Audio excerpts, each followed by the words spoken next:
Hey, I'm Leila. Welcome back to my channel. Now you can see I've got an unusual setup. I'm out of my studio, and the reason is that there's this amazing lady and her family who let my family stay at her place, and of course I tagged along. And today I'm going to paint a beautiful, there's just a bird out there, so cute. And today I'm going to show you the whole process of using watercolor to create a finished and detailed painting of a seascape. Now this painting is going to be a present, just a little present to say thank you to the lady and her family, but I also thought that you guys might like to see the process, just because there are so many tips and tricks and things, different techniques that you might like to see and you might like to try out in your own art. So just a little bit on this place. It's so beautiful and just absolutely amazing, very, very inspirational. Now, because I'm filming outside of my studio, you might hear some unusual noises. Most of them are absolutely beautiful, like birds singing and the waves crashing and things like that. So I hope you will find it very relaxing and very inspiring, just like this place has inspired me. I've gone out and I've done some of the sketches on the spot. I've made a video about it, more like a vlog type of video on Patreon. So those of you who are on Patreon, make sure you check that out as well if you're interested. So I've done some sketches on the spot, and now I'm going to work with the memory, because when you draw something on the spot you really get it in your head, and then also using some photographs as references as well. So I will use cold pressed paper, which is sort of a paper that's a little bit rougher and it's quite absorbent as well, to create this artwork. That's for those of you who want to follow along or just interested in the process. Okay, so whenever you start, the best way is to start with the central line, the line of horizon. And I'm talking about classical composition here. The best composition is to have that line of horizon not directly in the middle. Okay, so it's like, like the golden rule, all of that sort of stuff. So whenever you're choosing, not necessarily even line of horizon, you can have a line of horizon in the middle, but then there should be something else which is more dominant that's not in the middle, or things crossing over that way. But if you are interested on this topic, please let me know if you are interested in the video that would look in depth into that topic, because some people might still abide by those and some people say nah, I just do whatever I want and that's fine. So please let me know. But for this one, my line of horizon is somewhere here.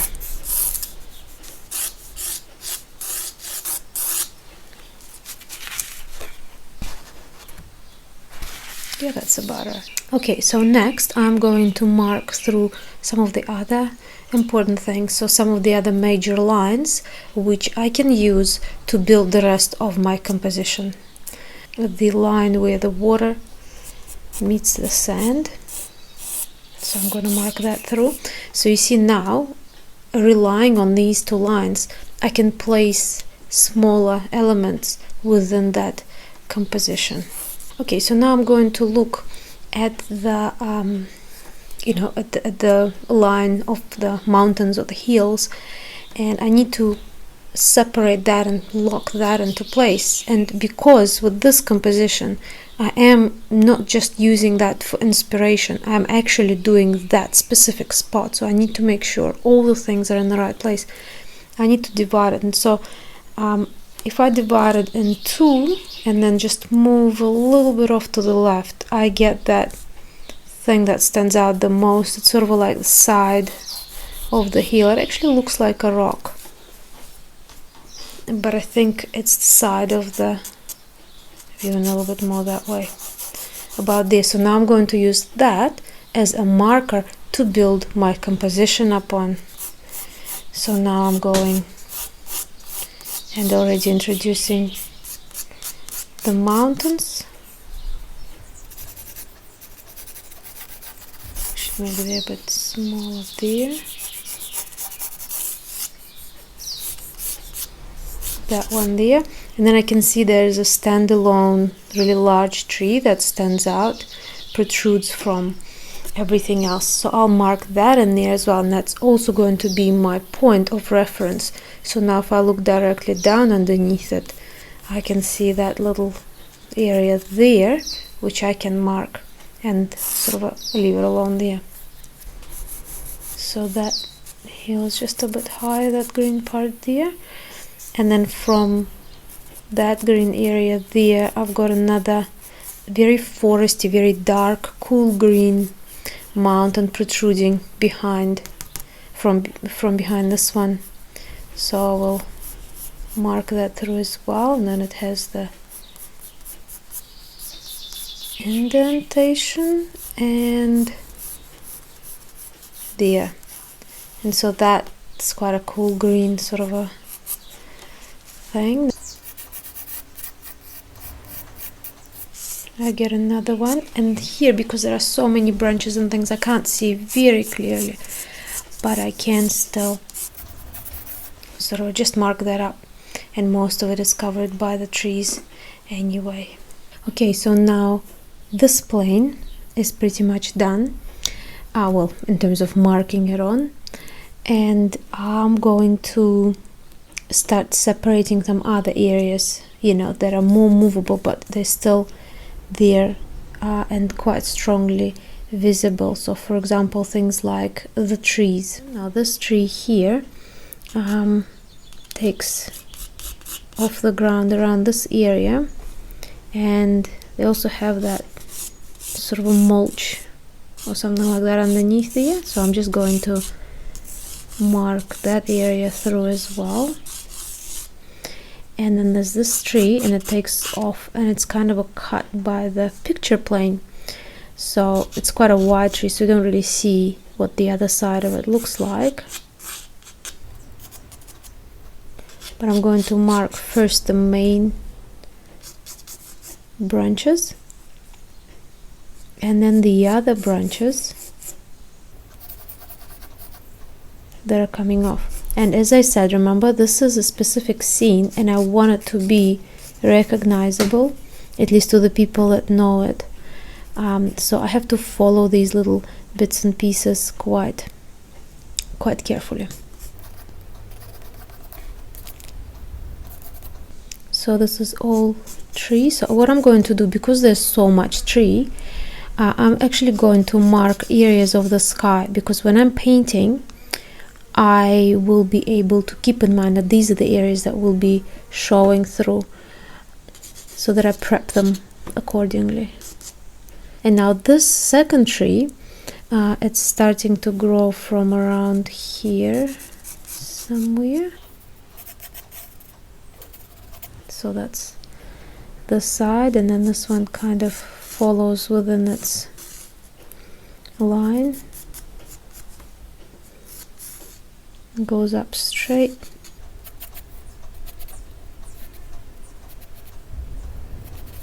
Pohutukawa trees are really beautiful. They sort of they consider it to be like a New Zealand Christmas tree, because they always flower around Christmas time, and the flowers are so bright red and fluffy. It's sort of a very Christmassy sort of a look, so it's considered to be a Christmas tree. So that's what they often refer to here in New Zealand. I'm just putting that branch through, and now what I need to do is I need to see how far the furthest branch, the one that's covered with leaves comes out to. Visually we divide this by half, then it would be just over this side here. So I'm going to mark that through. Here I've got this little bit that's sticking out there. So that's where it is in relation to this. Okay, next I am going to put some other branches that are quite visible. So I'll put something like that through. Yeah, and it's telling me that I need to lift this branch up just a little bit higher. And then I can see another interesting branch coming out. So there. Also, I think the branch from this tree goes up and then comes down. It's hard to tell if that bit there coming from this tree or that tree, but it's obviously sort of all interconnected anyway, so I'll just put that in there like that. It looks like it is joining, so I'll just leave it at that.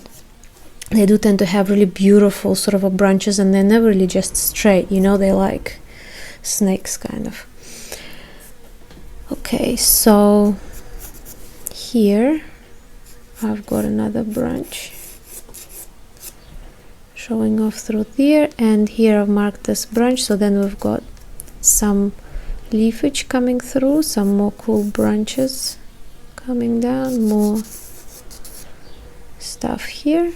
Lots of red flowers on this one as well, lots and lots and lots, and there'll be lots and lots of branches here too. So now I'd say that's done enough, because I don't want to do a very detailed drawing of it since I'm going to be painting it anyway.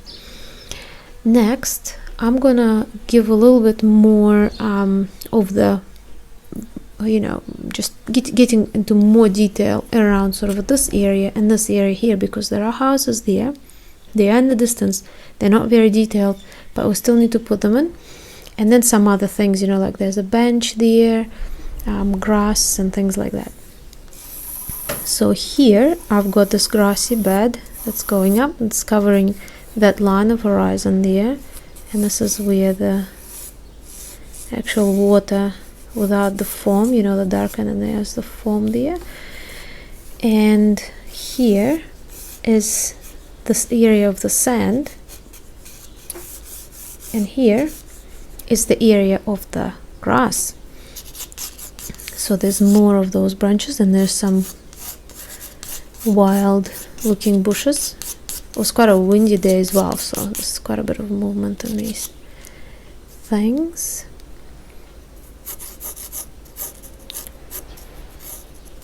Fence pole, one here, another one almost right in the middle, just a little bit off to that side there, and then another one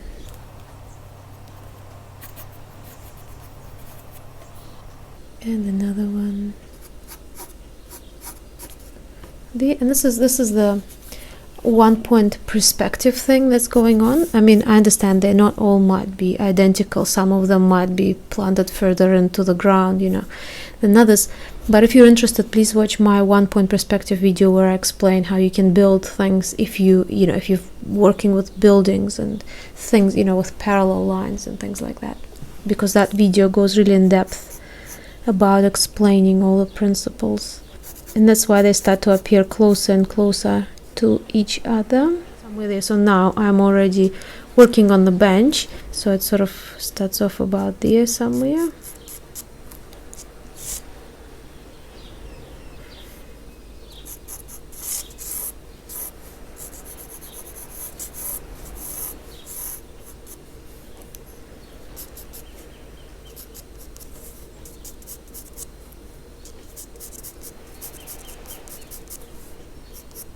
And the houses are sort of situated right there over that line. There's a bit of greenery there, so obviously that's like a bit more of that coastal grass. And then there is some kind of a roof with something there. It's quite hard to see because they are so small. They're quite light in color. Lots of roofs and things. And so they kind of come up to here, halfway between this pole and this pole. So somewhere just underneath that part of the branch. So you see, that's why it's so handy to have all of these larger things marked in, so now I know exactly where to place my houses. Well, they're not mine. If I had them, I'd be like a multimillionaire, but they're mine because they're on my painting. That's what I mean. Okay, so I've got them here, and I've got that house there, and then that roof. It's quite a light roof there. And yeah, just need to make sure that they are in the right spot for that.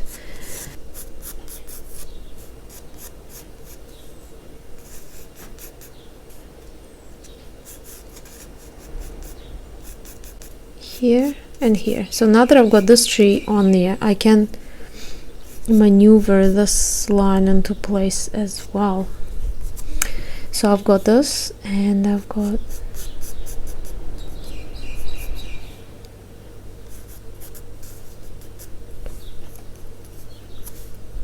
and as I said, normally I probably would not go into so much correct placements, but because this is for someone who knows the area, I want to make sure that it's recognizable. Okay, so now I think this is done, for at least for this stage. So what I'm going to do next is I'm going to apply some water and carry on painting. So I'm actually going to start with spraying a little bit of water on. I just want to play a little bit with how the water would create the clouds, because the clouds is so sort of a funky looking.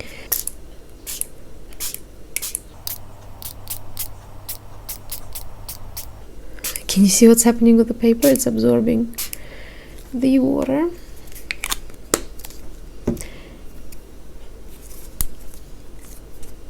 And then I'm gonna go with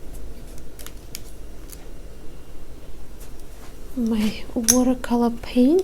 If you are enjoying this video, please remember that I have more videos with in-depth tutorials and relaxation, along with giveaways and all sorts of other things on my Patreon page. So don't forget to check it out. To create the color of the sky, I'm actually going to mix cerulean blue hue from Schminke and a little bit of cobalt turquoise from the same brand.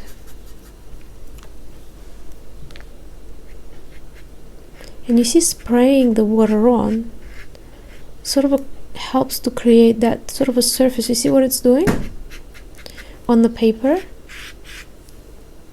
If I would have completely just added water and it would have all run in, but this way I can create that really cool sort of a pattern and leave some of these things, and if I don't want to, I can just go over them with a paintbrush, and that way I can create these really funky feathery clouds that I can see on that photograph and that actually were on the sky. So that's a really good tip for you guys, for those of you who use watercolor.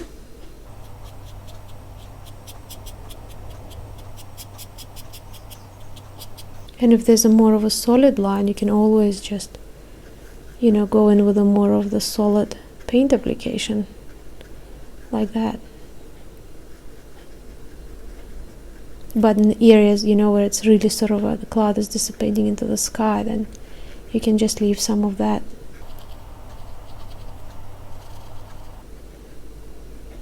I'm going to add a little bit more of the intensity on the top, because the sky is a bit dark on the top, so while this is still quite damp, I'm just going to introduce more intensity.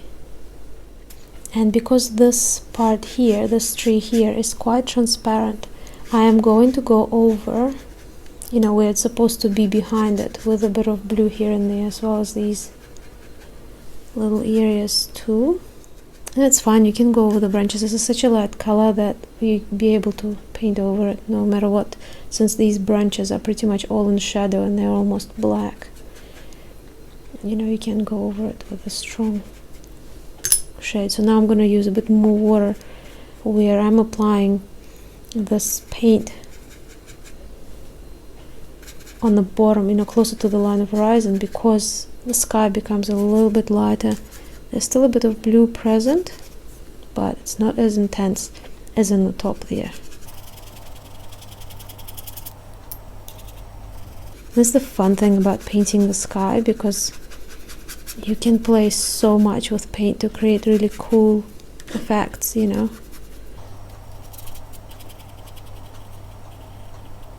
create lighter and darker areas and all sorts of things. Also remember, when you work with watercolor always looks brighter and darker when it's wet, and then when it dries it becomes lighter in shade. So say areas like this stand out a bit too much. Once they dry, they're going to be about that shade. Now I'm going to go for a little bit of indigo and neutral tint, and combine these two colors together to achieve this really soft sort of a gray. And in some areas just, oops, it's a bit too dark, wash a bit more of it. In some areas just, create that sort of a gray tint to the clouds that I can see, because that day it was quite windy, and so there were lots of clouds that were just moving around quickly. So I guess that's part of what was captured. And these ones are all white. So now we've got the majority of the sky done, and remember, at any moment you want to, you can always go back and tweak little things here and there. I'll actually go with a bit more of that lighter wash, that first wash that I've created for behind this tree, because as I said, there are lots of areas there where you can actually see through the branches. A little bit through there too. So as you can see, I'm starting to work from larger areas to smaller areas, and from top to bottom. So next I'm going to work on this area, and I'm going to work on the lighter areas first. So I'm going to get that cascade green and apply it over these. Maybe actually add a bit of ochre with it and apply it over these lighter, smoother areas. So I'm just smoothing it out. Did not really pre-wet it or anything like this, because these areas are quite small. You don't really need to worry about things like that. And to add a little bit here as well. The one thing that I do need to leave white is the buildings, the houses. Everything else, like even the tree branches, all of that can really be covered with green.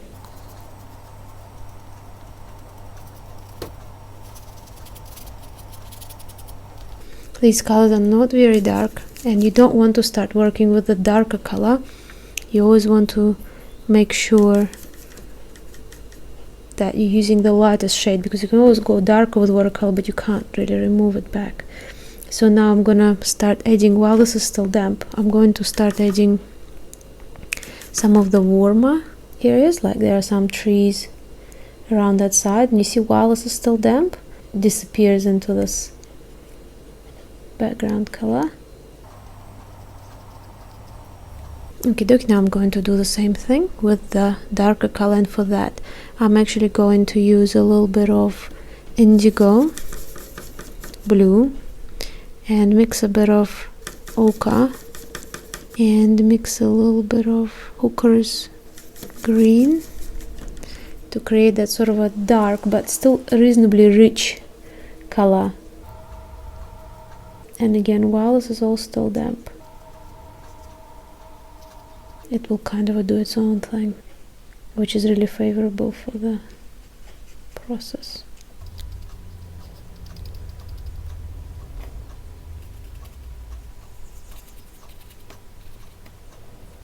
So here you can see that I'm looking at the line and seeing the texture of the line. So that line has a lot of little trees sticking out. So that's pretty much what I'm doing, and then there's a single tree there. Now while all of this is sort of still damp, I'm going to mix another shade, just a bit more brown, but also a little bit more of the shadow color, and kind of introduce some of these darker shadows. But you see they're not very cold because of that warm brown. They're still quite warm, because then there are these ones that are quite cool.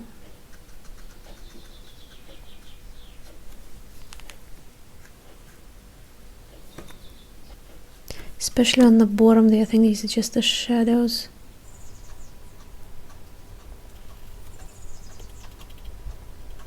And get some of that olive green in there to give it just a bit more of that greeniness.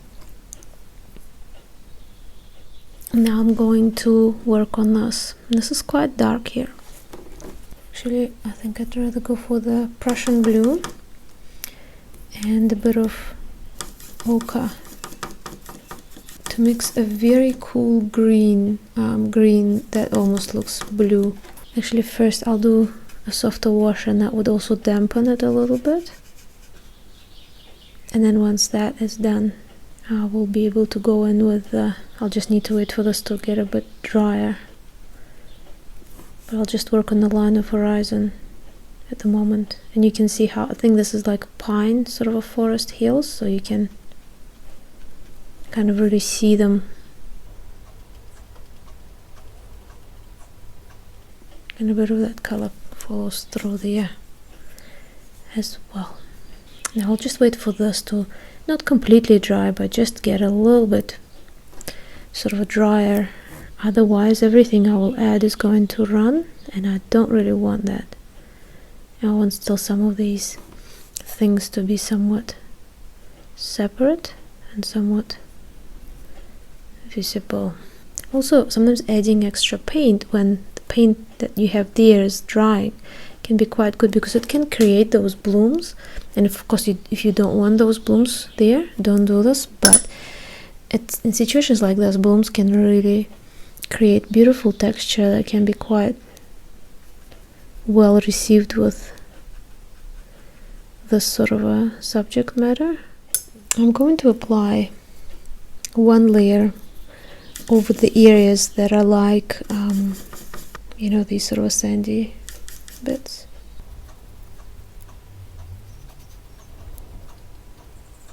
This is just to mark this, and then of course that line of the beach and sand and things like that. A little bit of that color carries through in here too. Just to pop that on there for now. A little bit of the sort of a grassy, greeny color. And of course just marking through this as well, because all this is going to be green.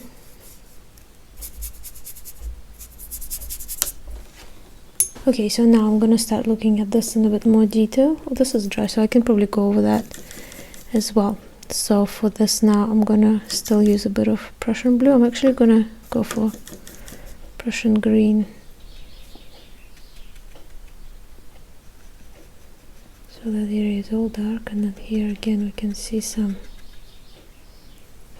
texture. Neutral tint is also quite a cool sort of a shade as well, whereas for example something like Mars Black is a warm black. This is very cool.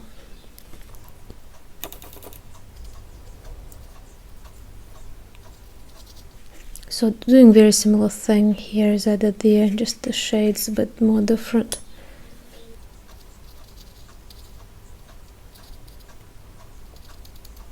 The one thing that you don't want to do is to create too much contrast and too much detail on the back, because what this will do is it will push it forward. And of course, because this is on the background, you don't want it to be competing with your foreground.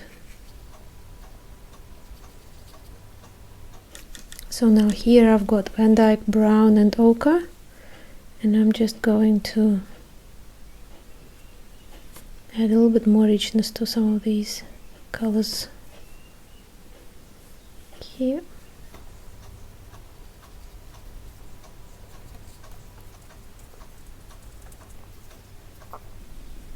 So here, because the houses are so light, I'm not actually painting the houses themselves, but I am painting them by painting around them. So using background to define the actual subject.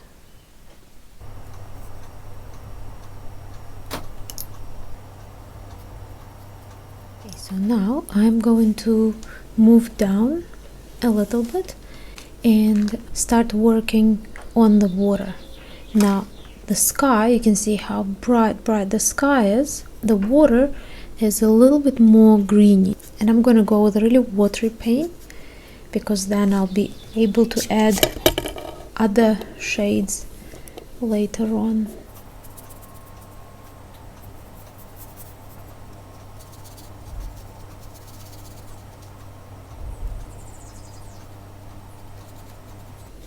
Now you can always add white paint to highlight some of the waves and things. I'm going to reserve some of the white as well. Okay, so now as I'm looking at the actual painting a bit more carefully, I'm starting to see that there are some areas that are a little bit lighter. So just there. And then some areas that are a bit darker. So I'm gonna go back in for some Prussian green.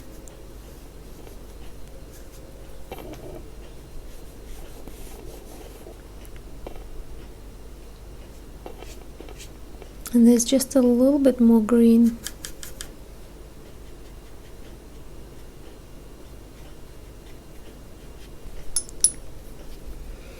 I also want to use some cobalt turquoise just to make it a little bit more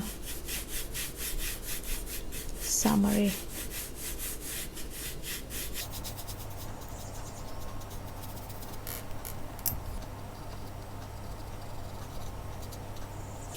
Okay, and later on when everything dries, I'll just add some white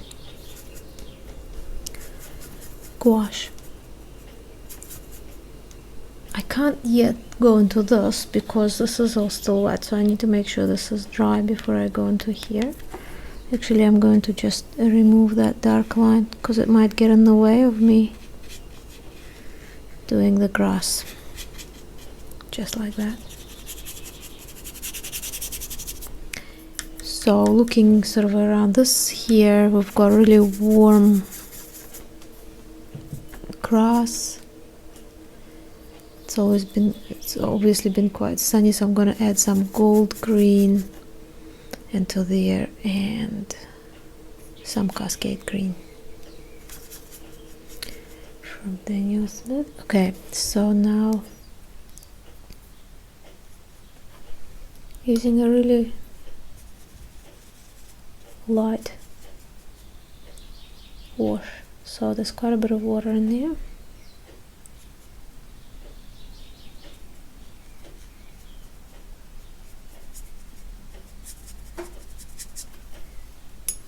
There are lots of shadows there, but for now I'm going over all of the grassy bits with this color. And that's why it's so important to keep your first layers quite light, otherwise you might struggle later on.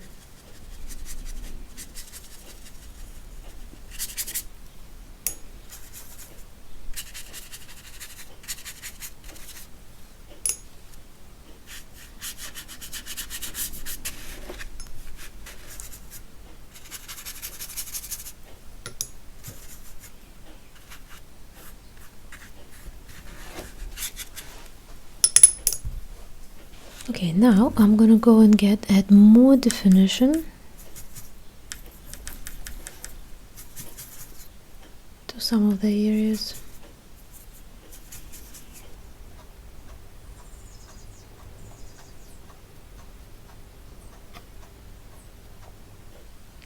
Oh no, I forgot there's another bench in the back, so it's about there. I must have just missed it, so it's just here.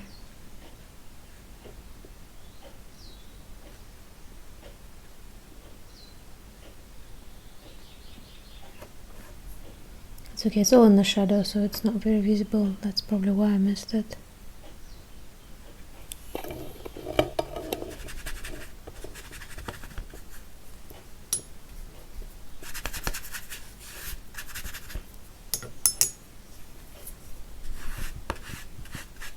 Just a little bit of that browny color through the grass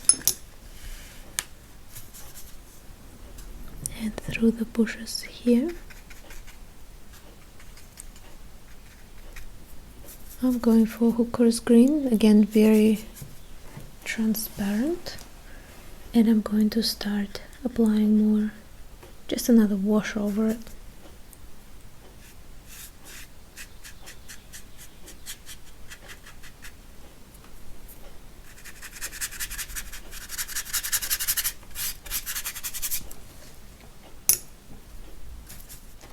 I'm actually going to use this to just help me create some of that grassy texture. So there's a bit of a dark shadow there.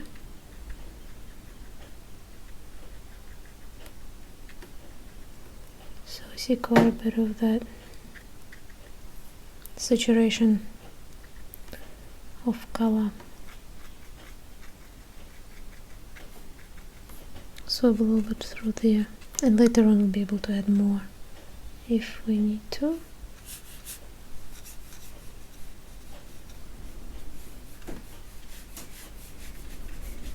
Would make them a bit darker still, so at the moment I'm just marking them with the green, but later we're going to make them a proper shadow color. And now to the same color I'm just going to add some quinacridone gold and work on these bushes. I'm not sure what they are.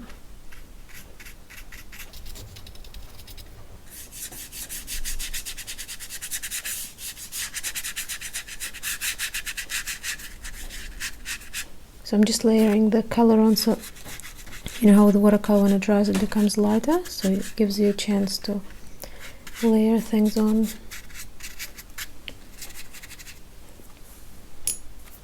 And until you're happy with it. Olive green.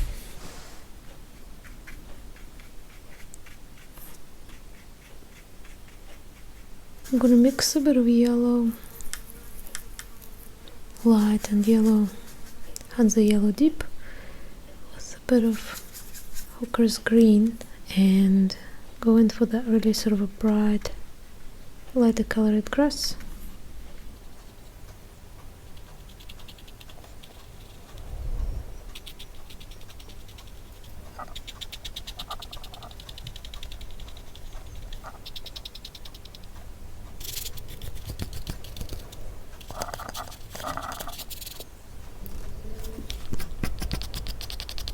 Okay, now it's time to look a little bit more at the water and add just a little bit of brown into it, just on the side there and there. So I'm just using a really light wash of Van Dyke brown, and I'm going to wash it out into nothing here and here. There are some things with watercolor you want to do right away while the paint is wet, and then there are some things that you want to do when the paint is dry.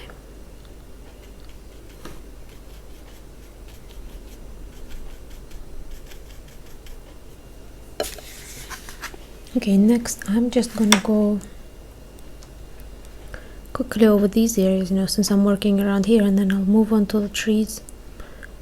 The reason why I left the trees till the end is because they're the most contrasted, and once I do them I'll be able to go over everything and tweak other little bits and pieces if I need to. So I will just go over these little things with a wash. I'm not going to finish them completely, just give them a couple of layers, and then, as I said, after the trees I'll get down to the working on this.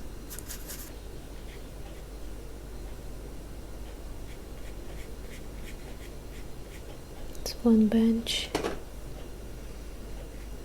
here, shadow underneath it. I won't bother much with shadows now, I'll do that all later. And there's that one too, that's a shadow too. Now the next one.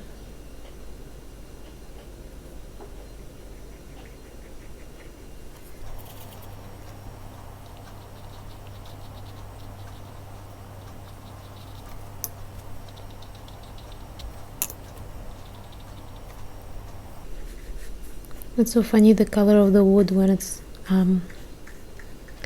exposed to the strong sunlight, it sort of becomes almost like gray brown. It loses that warmth.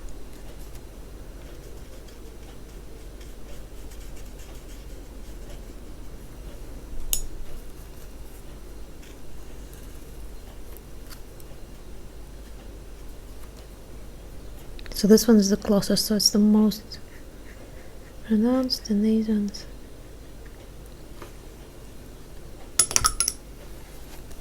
are in the distance. Okay, I'll go with this sort of a darker, more intense Van Dyke brown, but I would add more shadow colors later on. This is just making it darker rather than a shadow color. And that side of the bench is made more prominent by the shadow in the grass.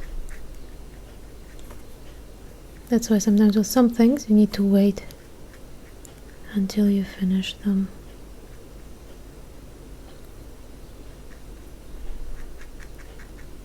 Because there's more to come. Now I'm gonna leave to go over it later on. At this stage I'm gonna go and start working on the trees. So first I'm going to go over the lighter areas, with the green, and then when that dries I'm going to go over with darker green and also with a really dark shade. But before I do that I'm going to go with the red and mark the red spots as well.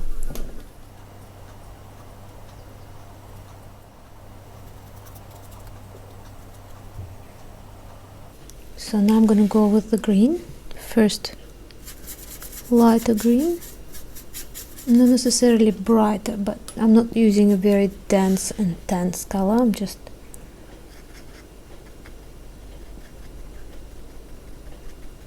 doing this.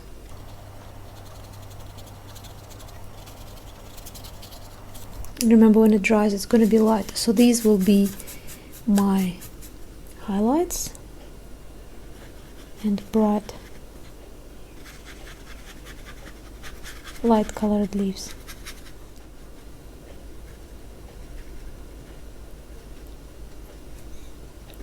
And the areas where the tree meets the sky, and you can see a bit of the sky, I'm not going to go with the block color like I did there.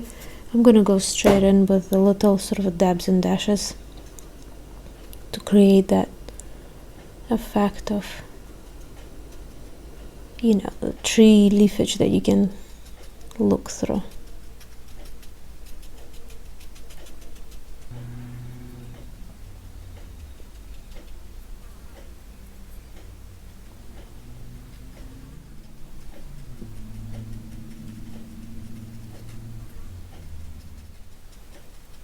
This whole little branch is very, very transparent, so I'm just going to do the whole thing in little sort of textures like that.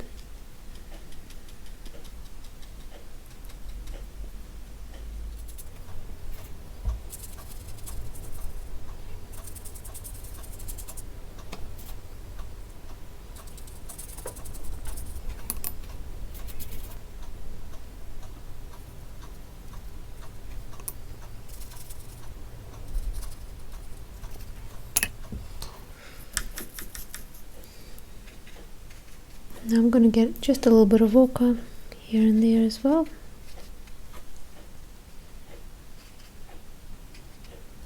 And just going with a bit of change of color.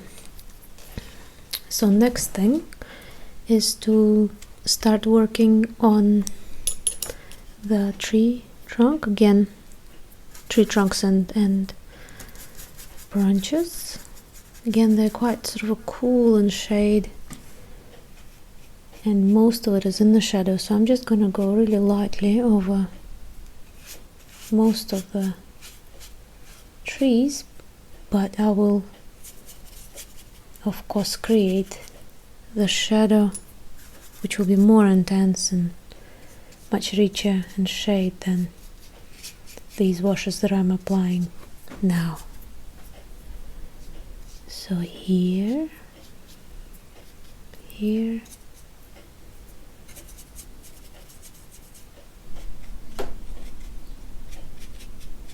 so just adding a bit more of that shadow shade. Again, it's sort of a semi-shadow, really soft color. It's not the intensity that I'm gonna go for,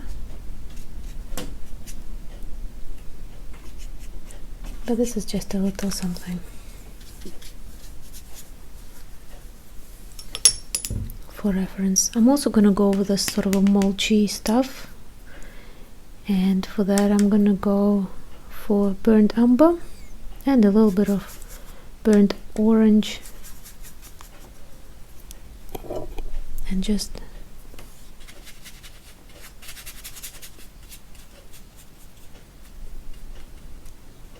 add a little bit of the wash.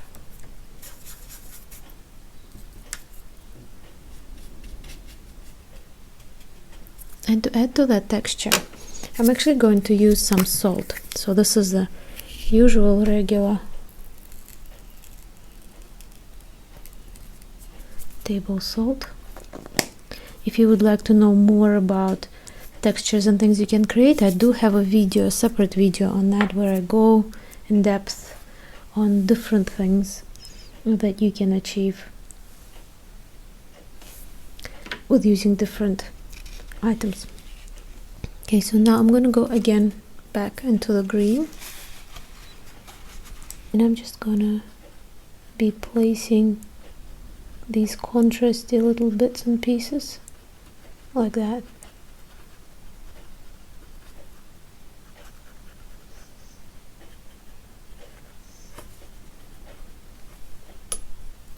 Most of that tree is actually shadows, so that's the kind of effect that I also want to go for.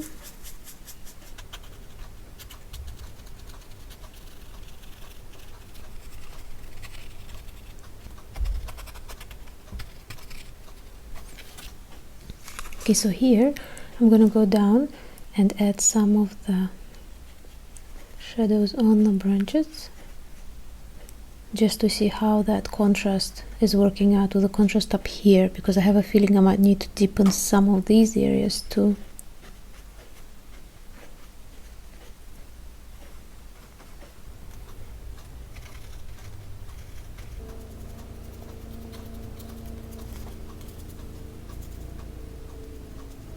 Now you can see how the salt is already doing its work here and creating that cool funky texture. Both the cow trees have really beautiful textured bark, so I need to make sure that they don't look too smooth.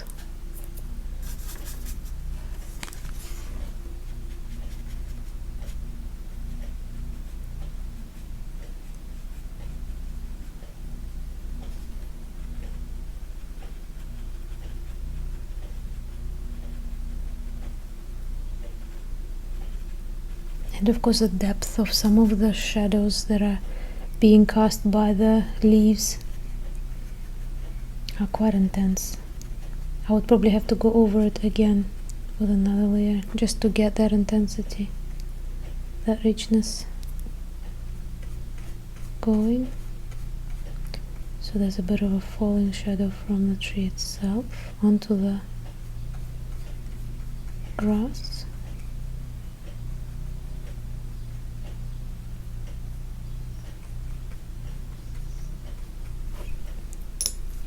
And now I'm actually gonna start adding a bit of purple into the shadow too,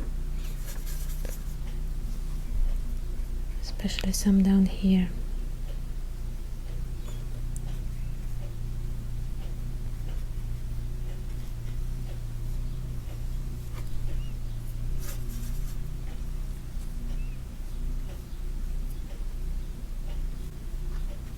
And remember these shadows that we placed here, they seemed so dark at the time, but now you can see that they're not dark at all.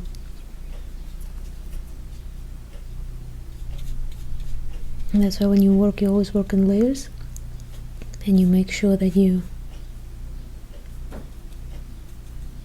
keep adding more and more things as you paint. Same here, that was a really dark color, now it's not dark enough, because now we're working on real shadows. And the funny thing is, you might look at it later and say, yeah, even that's too light, so never say that your work is finished or feel that your work is finished until everything in it is finished.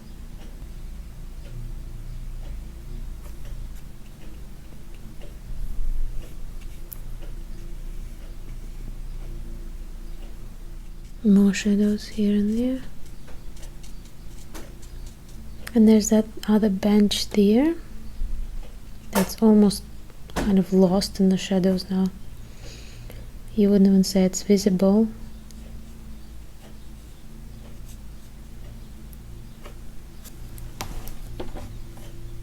So here, because this is dry, I can brush this away.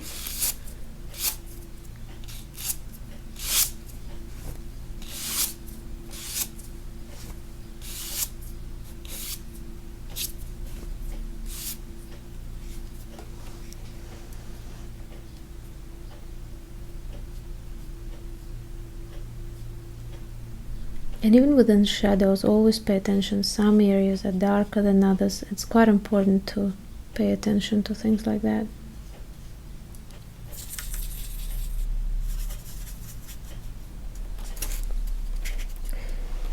Okay, so back to our tree.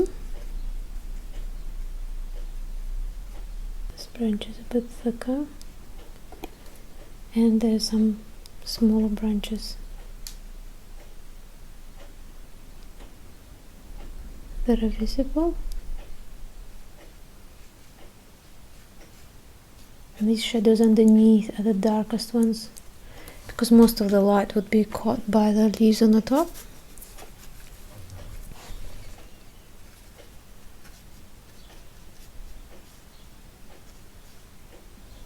I'm gonna go over this tree as well, since I'm working on the branches anyway. It'll be good to get these two going together.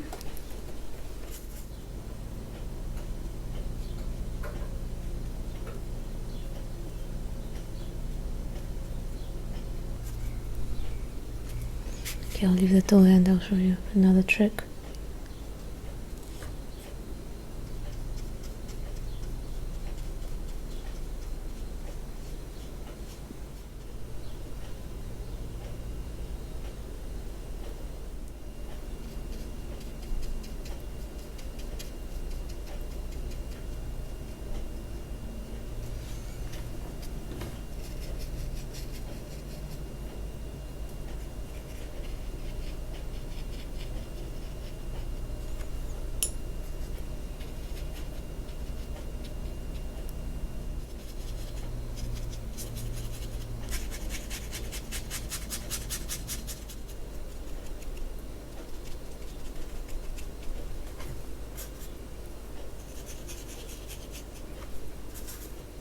So now I'm going over with a cooler shadow, which means that there's just more blue in there than the brown, to really intensify, and give that really strong effect of the sun falling down. But I'll revisit it once it dries, just to see if we need to add any more layers.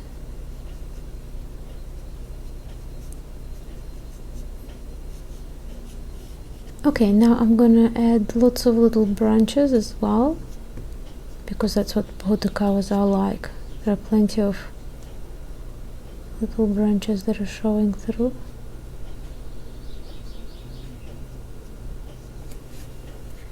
And add some more random shadows here and there.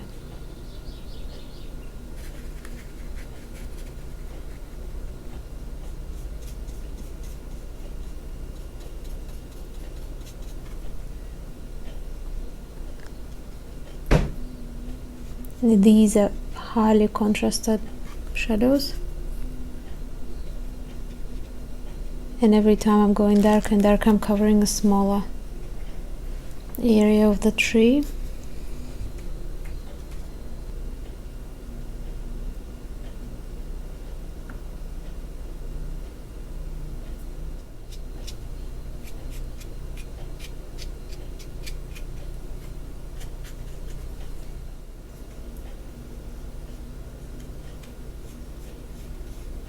Some of the smaller branches that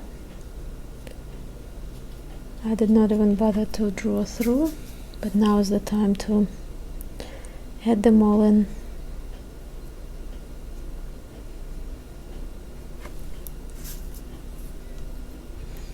Okay, and now I'm just gonna go in to the red, and I'm gonna add some orange to it as well, and I'm just gonna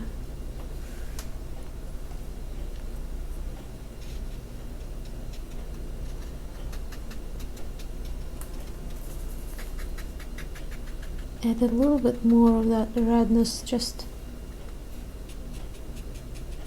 dipping some of it over the green.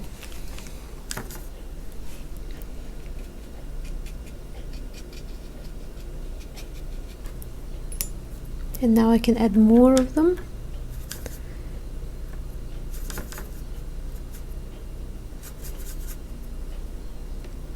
And even the little ones, because there are some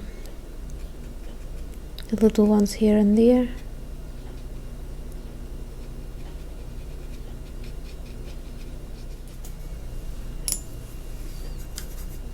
Flowers from the distance usually look really fluffy, so you can sort of go with a softer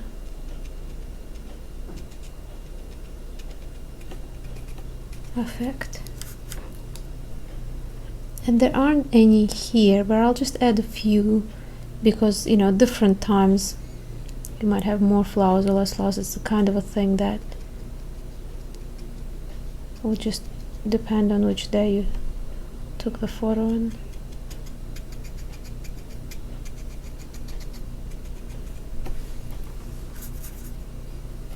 Usually you can see the most flowers around Christmas time, that's why it's a Christmas tree.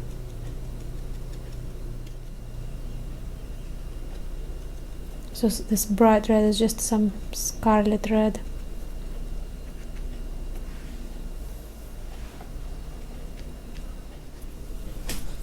So now looking at all this, I can see that I need to darken the shadows a little bit more, the falling ones. So I'm gonna go in with the black. New Zealand is actually really known for having a really strong contrast on the sunny days. I mean, everywhere in the world you get strong shadows on sunny days, but New Zealand, just because it's so close to the South Pole, you know, the light, when you look at the edge between the shadow and the light, there is almost no gradient.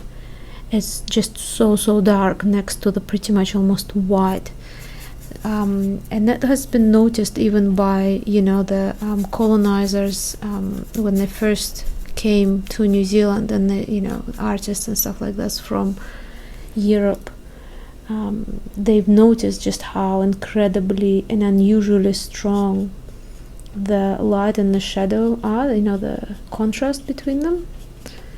So yeah, you can sort of see it even in some letters of artists that came to New Zealand and started sketching it, you know, sending them back home to England.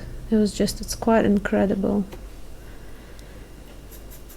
So you really can't go wrong with adding more contrast when you're working on New Zealand landscape, unless of course it's like a overcast or, you know, end of the day or something like that. Okay, so now I'm gonna go back and go just a bit more black in the mix.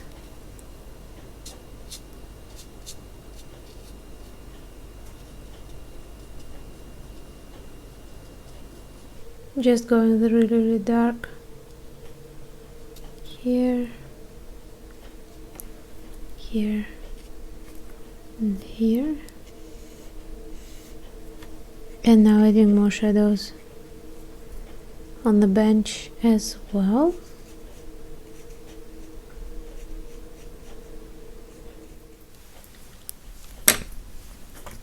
So now I'm going to do a different trick. So I've got this brush here, and I'm going to just get a little bit of brown going.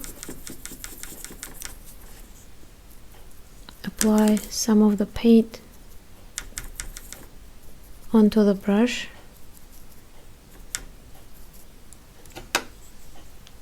And then just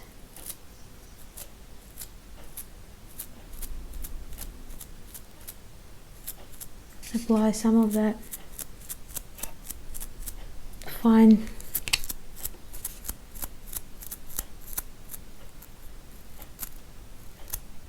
spray onto the grass here and that mulch. Now I'm going to do the same thing with some green.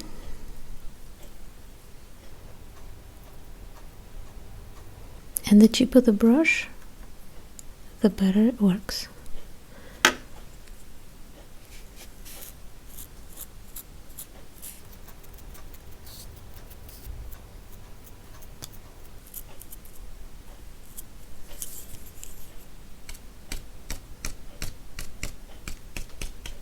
You can use it as a stencil too. Again guys, if you're interested in different tricks like that to use with watercolor, I do have a separate video that goes over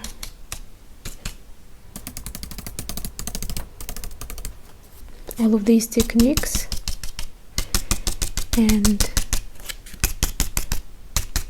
can be quite fun to use in your paintings. Now I'm going to do a very similar thing that I did here with the green, but I'm going to do it with the red. So getting some red. So again, this is scarlet red. Loading it onto this stippling brush, or I don't know, whatever the technique is.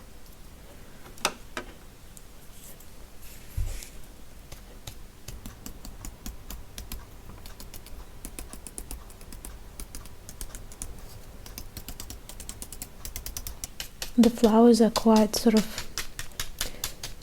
fluffy.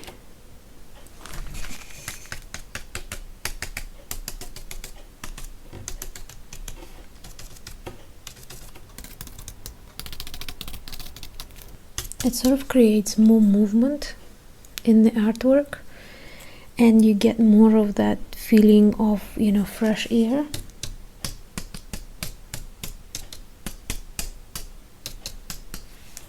Okay, so now one more thing. I'm going to actually change the water, and then I'm going to go back and to do this one last thing. I think one last thing. I might come up with more things to do, but for now it's a one last thing. Now the reason why I wanted to get some clean water is because I want to use some white gouache. I want to use it predominantly around the area of the sea. So just here somewhere, even though I did leave a whole bunch of white paper there, that's, you know, can kind of do that on its own, but I really like the look that gouache creates with waves. It sort of makes them more 3D or something, you know, because you can see that it sits on top of the paper, and I just love that effect that it creates.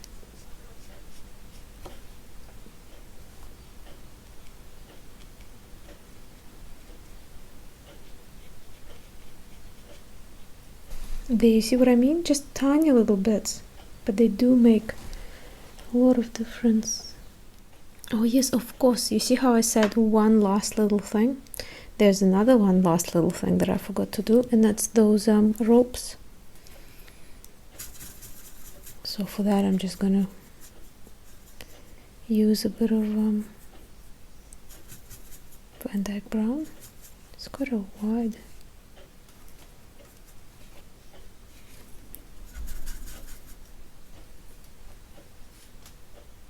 This one's more sort of going down a bit.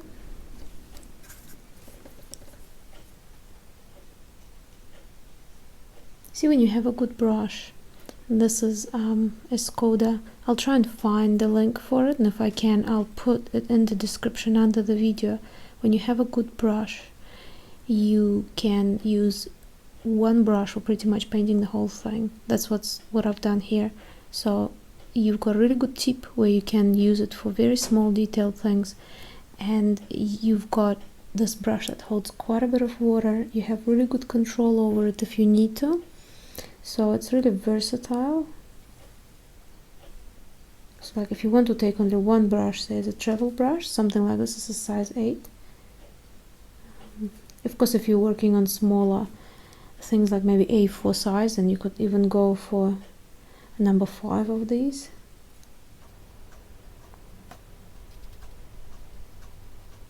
So just getting a bit more definition in those houses. Didn't want to do it too early so that I don't get them looking too cartoony, but now I can add some shadows and stuff. Okay, alright, so the masking tape.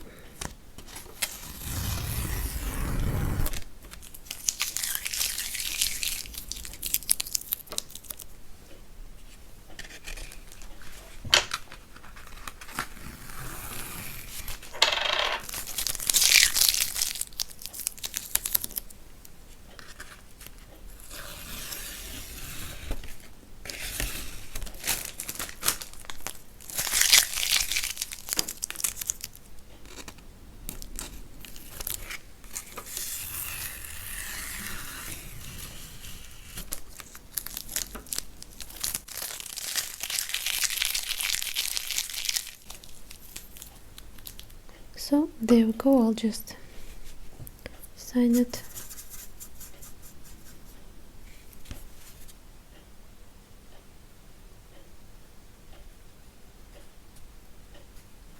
And it's good to go.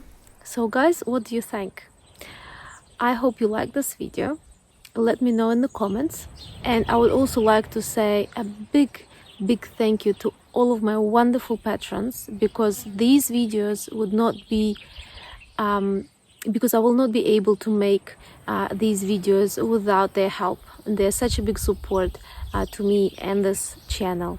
So if you're not a patron, don't forget to check it out. I'll leave a link to my Patreon page, and for all of you who are already supporting me, a great big thank you guys. Don't forget to subscribe, press notification bell, give this video a like if you like it, and I hope you guys have a lovely day.